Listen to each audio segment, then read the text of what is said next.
Spremljate Globus. Bi Evropo lahko zajela nova kriza, kriza preskrbe z vodo? Nocoj o tem, kako se soočiti s posledicami skrajnih vremenskih pojavov, ki sušujejo Evropo.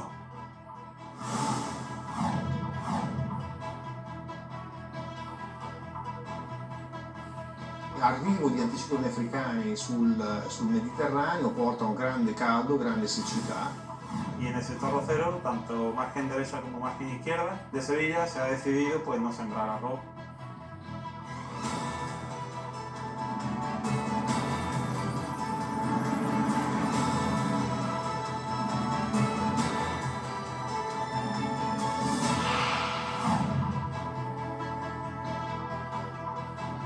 Dober večer. Bo naslednja velika evropska kriza nevarnost pomankanja vode? Skrajni vremenski pojavi so namreč v Evropi čedalje pogostejši in silovitejši. Številne države se soočajo z dolgotrajnimi sušami, nalivi in neurja pa povzročajo predvsem škodo, voda namreč hitro teče in zemlja ostane suha. Tole je aktualen zemljevid Evropskega observatorija za sušo, ki za več kot 45% ozemlja Evropske unije razglaša opozorilo pred sušo. V Sloveniji razmere trenutno niso tako sušne kot denimo lani, najhuje pa je na rdeče obarvanem Pirenejskem polotoku. Večji del Evrope se po podatkih raziskovalcev s sušo sooča že 5 let, najhuje so prizadete južnoevropske države, letos tudi zato, ker je za njimi izjemno sušna zima. Bosta oskrba z vodo in prehranska varnost v Evropi v prihodnje ogroženi? Nataša Prislen-Culiberg.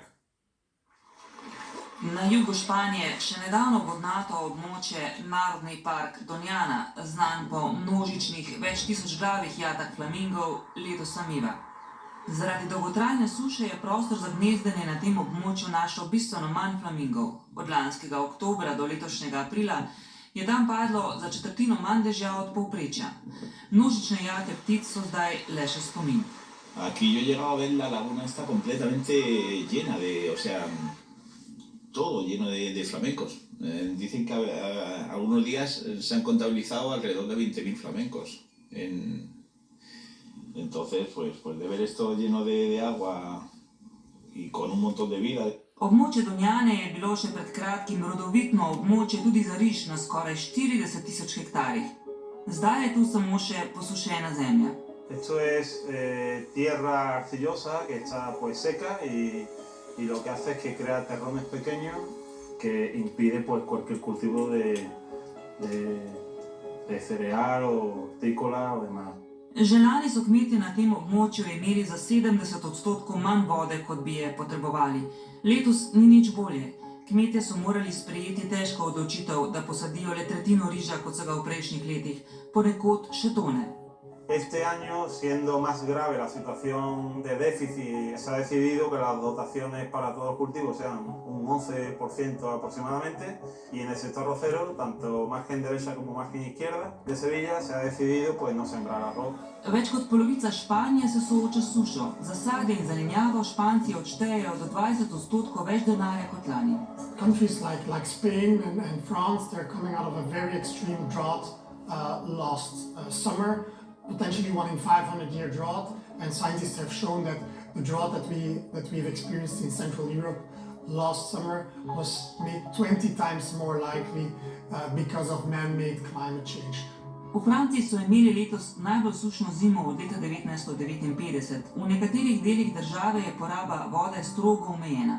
V eni od francoskih pivovarn bodo prav zaradi suše do konca leta prešli na nov način varjenja, pri katerem bodo porabili manj vode. Sur cette partie-là, et aujourd'hui on arrive à 6 litres d'eau par litre de bière, avec un objectif court terme jusqu'à la fin de l'année d'arriver à 5 litres. Alors comment on va arriver à 5 litres? En fait, on vient de mettre en place un investissement sur une nouvelle station de lavage de l'ensemble de nos objets, nos fermenteurs, les cuves de garde. Kljub dolgoletnim opozorilom znanstvenikov glede suš, v večjem delu Evrope ugotovljaje sprejemajo zaščitne ukrepe. Škoda je in bo na vseh področjih velika. Energy plants need water in rivers to cool and to produce electricity, and rivers that need to have a certain amount of water for boats to carry boats and for transport. So all of these sectors across our society are facing the direct impacts of these droughts and these extreme heat events. Pretekla predvidevanja znanstvenikov se žal uresničujejo. Več dolgotrajnih in hudih suš na območju Sredozemlja, kjer je povprečna temperatura za 1,5 višja kot pred 150 leti. Suše pa bodo še hujše, opozarjajo znanstveniki. S sušnimi obdobji se že in se bodo še bolj soočali tudi v srednji in severni Evropi. Eno izmed najbolj sušnih evropskih območij je v španski avtonomni pokrajini Kataloniji. Konkretno, leto 2022 je bilo tam najbolj suho po letu 1950, temperatura pa je bila za 2,7 stopinje Celzija višja od dolgoletnega povprečja.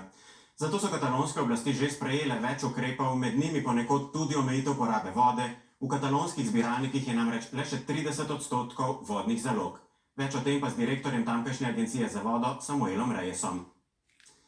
Bienvenido al programa, señor Reyes. ¿Nos puede explicar el plan de Cataluña para garantizar el agua a la población en la época de sequía? Nosotros tenemos un plan de sequía de todas las cuencas internas que se aprobó hace 3 años y medio. El objetivo es garantizar el abastecimiento para los ciudadanos con el mínimo impacto en la industria y en la agricultura, en las actividades económicas. Entonces, todos tenemos que hacer reducciones. La agricultura es el que más reduce porque es quien más consume, pero los ciudadanos en su casa también tienen que reducir el consumo. Entonces, también hemos prohibido llenar piscinas privadas, limpieza de calles con agua, el riego de las zonas verdes solo para árboles, no para césped. El objetivo es utilizar el agua que hay para los aspectos más importantes. ¿Y cómo podemos prepararnos para las sequías más extremas que también ocurren más a menudo? Aquí nosotros tenemos la suerte que tenemos el mar al lado, entonces tenemos 2 plantas desalinizadoras y ahora vamos a ampliar una y vamos a construir otra nueva. Eso nos permite producir de aquí 3 años unos 160 hectómetros cúbicos de agua anualmente. En las cuencas internas de Cataluña necesitamos 1000. También utilizamos la regeneración de agua. Todo el agua que normalmente va al mar después de ser tratada en las grandes depuradoras de aguas residuales, hacemos un tratamiento avanzado para reutilizar el agua en la agricultura y en la limpieza de calles y en la industria. De esta manera podemos tener más agua que antes se enviaba al mar, mucho más económico que la desalación, porque la desalación es el más caro. Entonces tenemos que buscar muchas fuentes para todas las ciudades y hacer unas redes de abastecimiento supramunicipales que den servicio a 200 municipios, por ejemplo, ¿no? Todo conectado, porque entonces tenemos desalación, reutilización, embalses, pozos, ríos, y toda esa diversificación nos permite. Entonces, primero es poner más recurso de agua, más cantidad, pero también ser más eficientes. En la agricultura hay mucho camino por recorrer para modernizar el regadío. Aún hay campos que se inundan para regar y tendrían que ser gota a gota o por aspersión. Y también hay muchos pequeños municipios, pueblos, que tienen pérdidas de agua que tenemos que mejorar. Gracias, en breve continuamos. Poglejmo še v Italijo, ki vsaj v kontinentalnem delu skoraj ni poznala hudih suš. Reševale so jo zimske zaloge vode v Alpah in Apeninih, pa ledeniška in vulkanska jezera. Reševala so jo umetna zajetja in daljnosežno omrežje vodovodov iz 20. stoletja, ki, na primer v 3-milijonskem Rimu, dobavljajo vodo iz 60 km oddaljenih gorskih zajetij. Toda nič ni več tako, kot je bilo, ugotavlja naš dopisnik Janko Petrovec. V zadnjih 6 letih smo o katastrofalnih, uničujočih sušah v Italiji poročali 4-krat. Minulo zimo, poleti lani in predlani, 3 julija leta 17. Posledic je veliko, prav vsej ena govori za vse. Cene italijanskega riža so se od lani dvignile za 200%. Qua da noi il riso non c'è perché l'acqua è salata. Se andiamo in Piemonte, andiamo a Novara, andiamo nelle altre zone dedite alla coltivazione del riso, là non c'è il riso perché non c'è acqua. Stroka priporoča odločevalcem naj pripravijo Italijo na čedalje večjo pogostnost skrajnih vremenskih pojavov.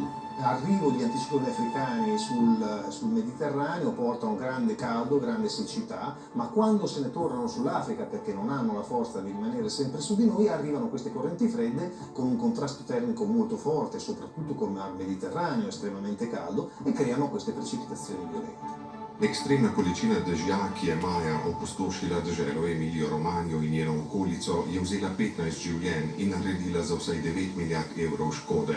Purtroppo piogge così estreme talvolta non risolvono il problema della siccità perché arrivano inizialmente per esempio su un terreno secco. Un terreno secco è impermeabile, quindi non assorbe questa pioggia dilava via tutta in superficie e magari nel giro di un giorno o due arriva per esempio in Adriatico. Da to pomeni tudi višje cene sadja, vrtnin in žita, je samoumevno. Drugi mesec po nesreči so mnogi nasadi videti takole. Sapendo quanto è faticoso il lavoro del bracciante, vedere che in un giorno è stato spazzato via il lavoro di un anno fa molto male. I danni per la nostra azienda ammontano a 1,5 milioni di euro di mancato raccolto e 200.000 euro di ripristino per le reti scolanti e i terreni. Na eni strani suša, na drugi povodnji. Gre za očitne posledice podnebnih sprememb. Še toliko drugih je, ki jih ne znamo ali nočemo predvideti. 3. julija lani, denimo, je kdo poslušal svarila stroke, da je rekordna pregretost ozračja zbudila ledenik na marmoladi iz stoletnega spanja. Ne, dokler se ni utrgal in za sabo potegnil 11 nedolžnih ljudi. Signor Reyes, esta lucha por el agua no tiene fronteras. ¿Hay suficiente cooperación a nivel mediterráneo o incluso europeo, en su opinión? Sí, es verdad que Europa es muy diferente del norte del sur. Por ejemplo, en el 2006 se aprobó la directiva de inundaciones, pero no hay directiva de sequía, porque Alemania, Holanda, Escandinavia tiene unos problemas que no tiene el sur, como podría ser Grecia, Italia, Portugal y España. Entonces yo creo que es una reflexión que tenemos que hacer y gran parte de la agricultura también está en el sur, pero también es quien más agua utiliza. Entonces tenemos que ver cuál es la mejor opción. Nosotros hemos trabajado en un proyecto transfronterero con Occitania y con Baleares y ahora también tuvimos reunión con la parte de Marsella, de lo que llamamos Pirineos, la Costa Azul, para proyectos sobre reutilización de agua ahora en el futuro en la agricultura y también trabajamos para el turismo y el consumo de agua, porque somos regiones donde hay un gran turismo durante el verano en la zona de costa y es muy importante buscar el equilibrio entre turismo. Yo creo que hay mucha colaboración con Europa, seguramente más con regiones que se presentan a proyectos europeos de innovación, el Horizon 2020, proyectos live, que nos aproximan y nos enseñan mucho a trabajar los unos con los otros. Vale. Gracias por la conversación. Sledi kratka prekinitev, nato pa tudi o vplivih suše pri nas. Zakaj bi čakali? Najbolj pregreta celina na svetu je Evropa, saj se segreva dvakrat hitreje od svetovnega povprečja. Lansko poletje je bilo v Evropi tudi najtoplejše, odkar zbirajo podatke.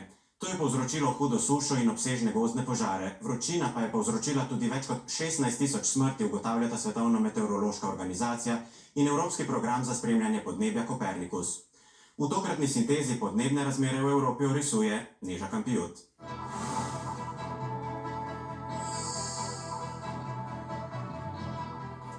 Evropa se segreva najhitreje od vseh celin. Naš kontinent je bil lani za približno 2,3 stopinje Celzija toplejši kot v sredini 19. stoletja, medtem ko se je svet kot celota v istem obdobju segrev zgolj za 1,2 stopinje Celzija. Ob pogledu poročila z naslovom Stanje podnebja v Evropi 2022 bi lahko dejali, da so minulo leto na stari celini zaznamovali 3 ekstremni vremenski pojavi. Vročinski valovi, suša in gozdni požari. Lansko poletje je bilo v Evropi najbolj vroče dotlej, leto v celoti pa drugo najtoplejše v zgodovini, takoj za letom 2020 ugotavljajo znanstveniki. Nadpovprečno visokim temperaturam so bili priča predvsem na zahodu in jugu stare celine, kjer je več držav zabeležilo najtoplejše leto od začetka meritev. Te so na zemljevidu obarvane rdečo in lahko vidite, je med njimi tudi Slovenija. Vročinski valovi so na naši celini minulo leto zahtevali visok smrtni davek, umrlo je več kot 16.000 ljudi. Climate scientists have been saying over and over again for the last few years that these extremes are going to continue, that temperatures are going to continue to increase year on year. and that's exactly what we're seeing so far. Podnebna kriza je lani močno vplivala tudi na izginjanje ledenikov v Evropi. Vroče poletje in zelo majhne zimske količine snega so najhuje prizadele ledenike v Alpah. Ti so zabeležili novo rekordno letno izgubo mase, skrčili so se za več kot 5 kubičnih kilometrov. Pomanjkanje padavin, vročinski valovi in suša so ustvarili idealne razmere za izbruhe uničujočih gozdnih požarov. Na Stari celini je tako lani pogorela druga največja površina ozemlja, odkar spremljajo te podatke. Ognjeni zublji so pogoltnili več kot 900.000 hektarjev površine, kar je za lažjo predstavo skoraj polovica Slovenije. The total estimated carbon emissions from wildfires across EU countries for the summer were the summer last year were the highest since 2007, and France, Spain, Germany and Slovenia experienced their highest summer wildfire emissions for at least the past 20 years. Strokovnjaki pa ob vseh skrb vzbujajočih podatkih izpostavljajo tudi pozitivno dejstvo. Prehod od fosilnih goriv k obnovljivim virom energije. Vetrne in sončne elektrarne so namreč lani v Evropski uniji prvič proizvedle več električne energije kot fosilna goriva, kar znanstvenike navdaja z upanjem. Poglejmo zdaj še posledice suše v Sloveniji. Lansko leto je bilo v večjem delu naše države izrazito sušno, letos so razmere za zdaj nekoliko boljše. A kmetijstvo posledice čuti že leta, brez ustreznih ukrepov pa bo ogrožena tudi slovenska prehranska varnost. Reportaže v Pomurju pripravil naš dopisnik Bojan Peček. Kmetje lahko omilijo posledice suše na 3 načine. Z izbiro odpornejših rastlinskih sort, z agrotehničnimi ukrepi, predvsem pa z namakanjem. V ponovitvi od 3500, kolikor jih obdelujejo, namakajo okrog 800 hektarov. V kratkem želijo dodati še 400 hektarov, kar bi pomenilo, da bodo zavarovali tretjino njiv. Na teh najbolj prodnatih, lahkih tleh bo verjetno to tudi ena od najbolj možnih načinov, kako kljubovati oziroma kako se ohraniti suš vsaj v naslednjih, 10-20 letih. Ker predvidevam, da tudi v naslednjih 50 letih bo verjetno tudi samo namakanje že premalo za boj proti tem okoljskim podnebnim spremembam. Avgusta lani se je o posledice suše na prekmurskih koruznih poljih prepričal predsednik vlade. Do namakalnih sistemov velikih je dolga pot, zato jih pa tudi nimamo, ker je zelo dolga in so tudi na koncu v interes ljudi, ampak država mora delati svoje in priti s pravimi rešitvami. Panvitin primer kaže, da jih za zdaj še ni. Sama izgradnja namakalnega sistema je trajala slabo leto, da smo potem uspešno izvedli in lahko začeli namakati. 7 let smo se pa ukvarjali z dokumentacijo. Tu smo mogoče malo preveč birokratski ali pa, kot pravimo temu, bolj papeški od papeža. Ne samo za Pomurje, pač pa za slovensko prehransko varnost je strateškega pomena odločitev o namakanju iz reke Mure. Projekti so pripravljeni, 27 regijskih županov je za, sledi udejanjenje. Okoli 15.000 hektarjev bi mogli namakati tako v Prlekiji, kakor v Prekmurju, se pravi v Pomurju 15.000 hektarjev. Če ne bomo zagotovili vode in pa teh namakalnih sistemov, potem so dolgoročno te kmetijske površine zgubljene za kmetijsko pridelavo. Namakanje iz Mure bi po sedanjih projekcijah stalo več kot 140 milijonov evrov. Na prvi pogled veliko, pa je res. 140 milijonov se veliko sliši, ampak v 2 sušah v zadnjih 5 letih, ki smo jih imeli na območju Pomurja, smo malo manj kot 40 milijonov že mogli dati za izpad pridelka. Kapun dodaja, da je bilo 30 let zgolj govorjenja o namakanju dovolj. Moramo to narediti zaradi cele Slovenije. Ni to stvar samo Prekmurja in samo Mure, je na Krasu situacija ista, je v slovenski Istri situacija ista. Celo v Vipavski dolini je situacija zelo podobna. Isti vzorci, ki jih je treba presekati, ker je podnebna kriza tukaj. V pokrajini, ker posledic pomanjkanja vode ne čutijo zgolj v kmetijstvu, pač pa je predvsem na Goričkem še veliko domačij, kamor vodo s cisternami dovažajo gasilci, si še kako želijo, da bi beseda meso postala. Pravica do pitne vode je nenazadnje tudi zapisana v slovenski ustavi. To je vse v tokratnem Globusu, pridružite se nam spet prihodnji torek. Prijeten večer želim.